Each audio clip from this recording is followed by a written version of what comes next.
Hello, I'm Bud McCord. I'm here in Brazil, South America. Welcome to Food for Thought. We're talking about John's Gospel. We're going word by word, literally, verse by verse, through John's Gospel so we can see how Jesus discipled his very first disciples. I don't believe he's altered that plan.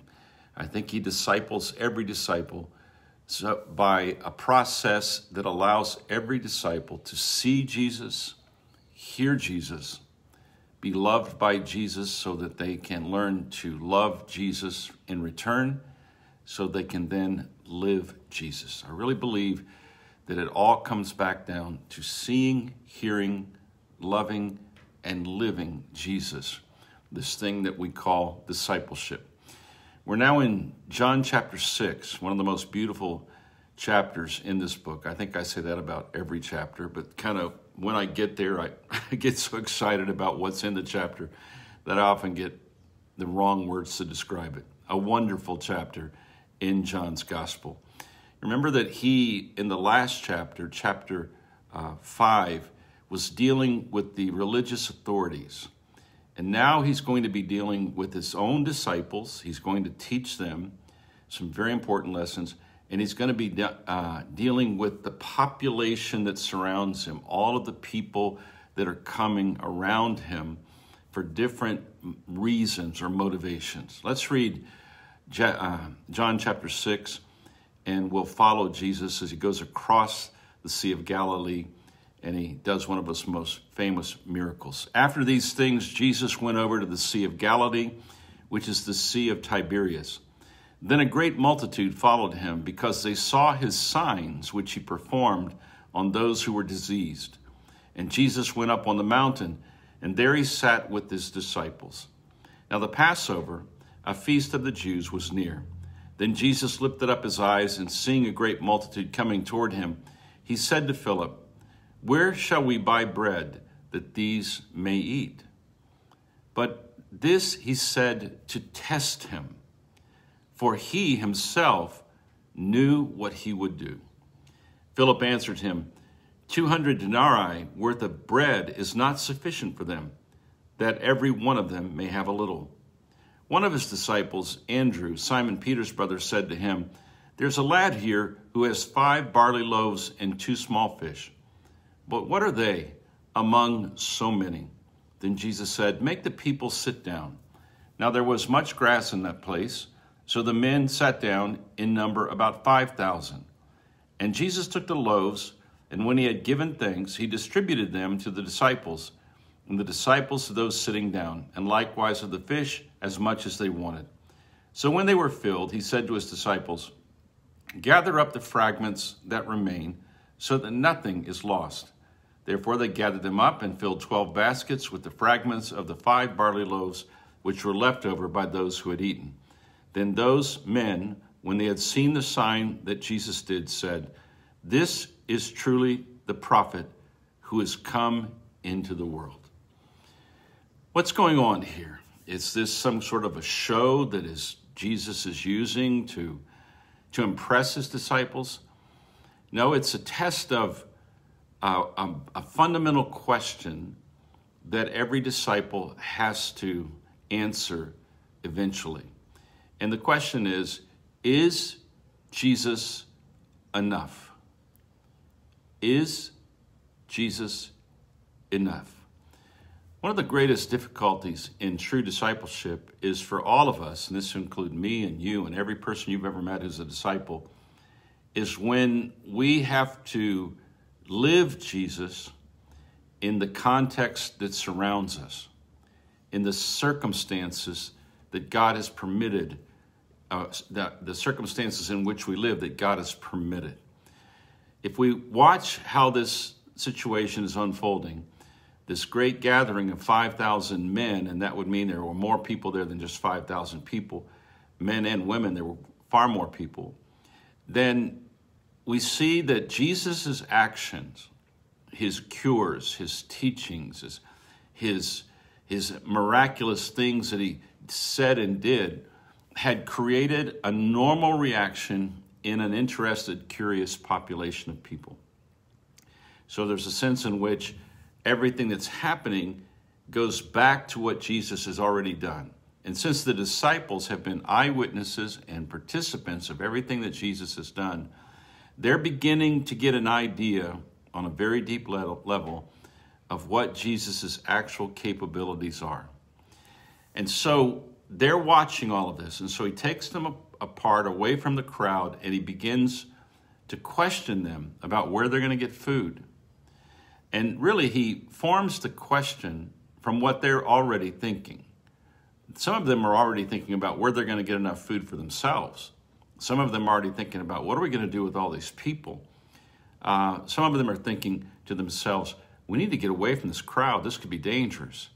They were thinking all the things that we humans think when we find ourselves in a situation where it's nearly out of control. 5,000 people pressing in on a small number of disciples and Jesus must have been a frightening experience for all of them, except for Jesus.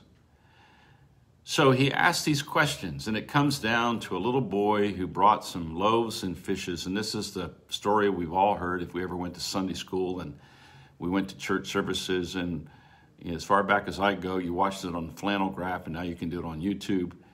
But it's a story that captures our attention. But here's what I would like for you to think about as a guide here in this story.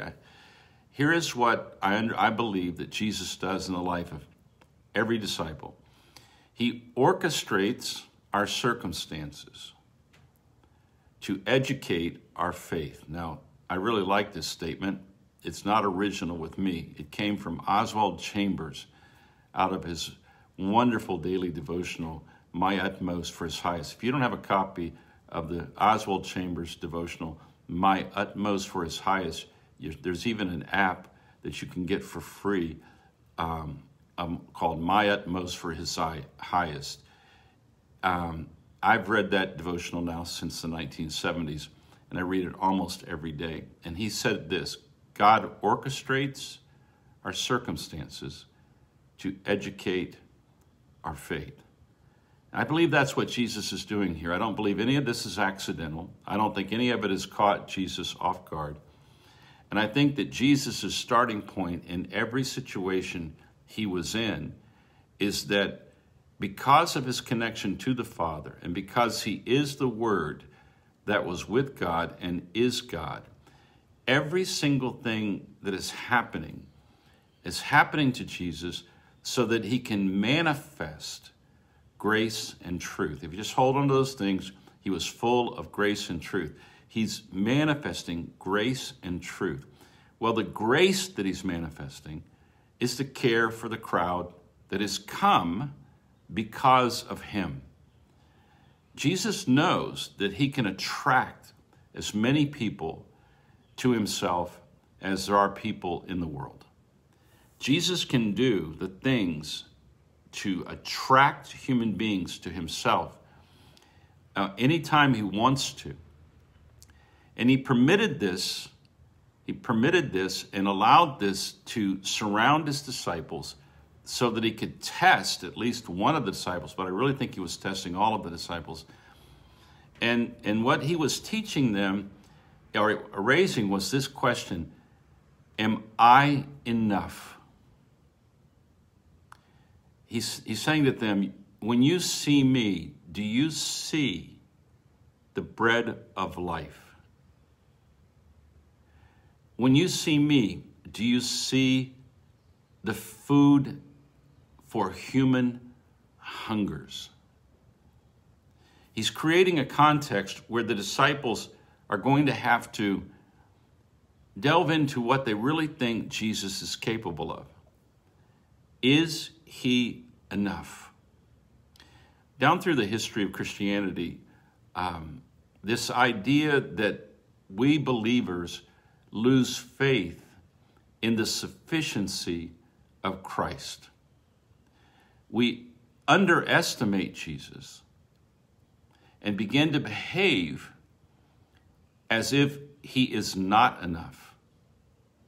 And this is the battle that every disciple faces. When we receive Jesus as our Savior, Many of us have had very, very dramatic conversion experiences. That was what happened with me. My conversion experience when I was 16 was like night and day. But the long battle that has been going on in my heart, in my mind, in my relationship to Jesus has been exactly at this point. Is Jesus enough? Is he enough to allow me to become all he says I can become?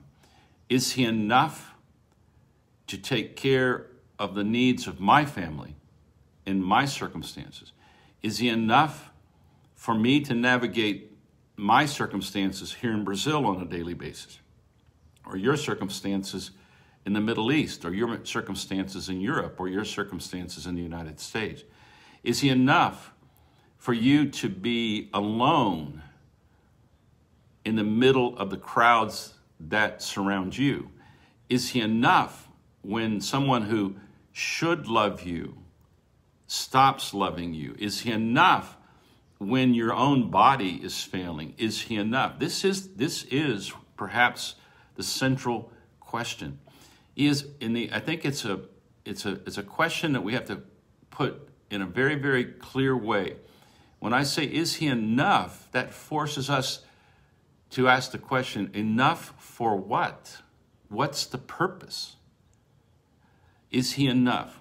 When Jesus says that he who believes in me will never hunger, never thirst, what does he mean by that? What does it mean? Is he enough? And this is a discipleship question that Jesus orchestrates in our lives over and over and over again. And every time that we find Jesus to be sufficient, we grow in our faith. And every time that we find that Jesus is truthful and full of grace, we rest.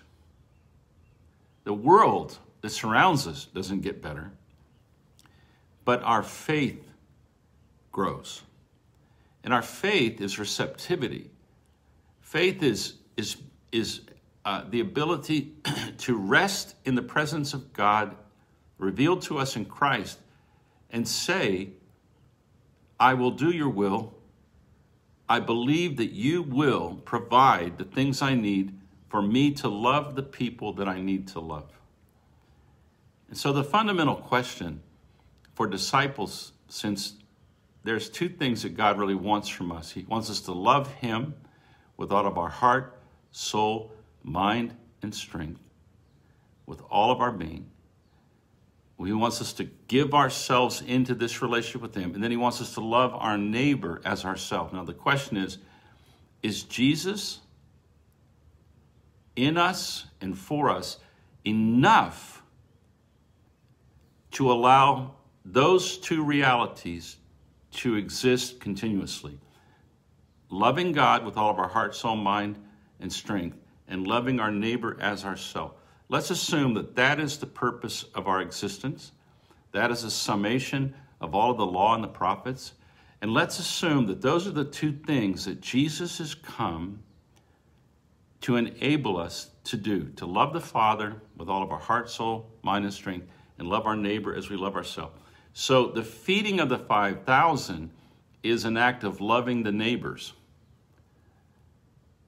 Loving the neighbors. And it is a part of believing that God will provide the resources that I need to love the people that I need to love. I think as a disciple, we should all be prepared for Jesus to ask us questions, and our circumstances raise the questions. Are you enough as my country is being divided up into political parties? Are you enough when there are enemies that surround? Are you enough? Enough for what? Enough for us, for me, to love God, my Creator, with all of my heart, soul, mind, and strength, and love the people that God puts around me that need from me a manifestation of love. In this particular case, it was bread and fish. Is Jesus enough? And every time that in the Christian church that we have doubted Jesus's sufficiency, we add what I call Jesus plus, and we come up with Jesus and the right pastor, or Jesus and the right plan, or Jesus and the right kind of movement socially or politically, or Jesus plus. And I really think that true discipleship is where Jesus wants us to eliminate the plus. And that's where Paul got when he said, "For to me to live is Christ. It is no longer I who live, but Christ lives in me." I don't believe that discipleship is Jesus plus anything. And Jesus is going to force this subject here in chapter 6. Think on these things. Imagine yourself there in the middle of this crowd. Imagine what was going on. And then imagine what you would have concluded if you had seen all those people fed and satisfied. Probably what I would have thought is, as soon as they were all fed and satisfied, I said, wow, where are we going to get the next meal? And that would have been probably what I would have thought at the time. But I think the next meal was already there. It was Jesus. He's always the next meal. Is Jesus enough? God orchestrates our circumstances to educate our faith. God bless you. Have a great day. We'll walk through this chapter during this week. God bless.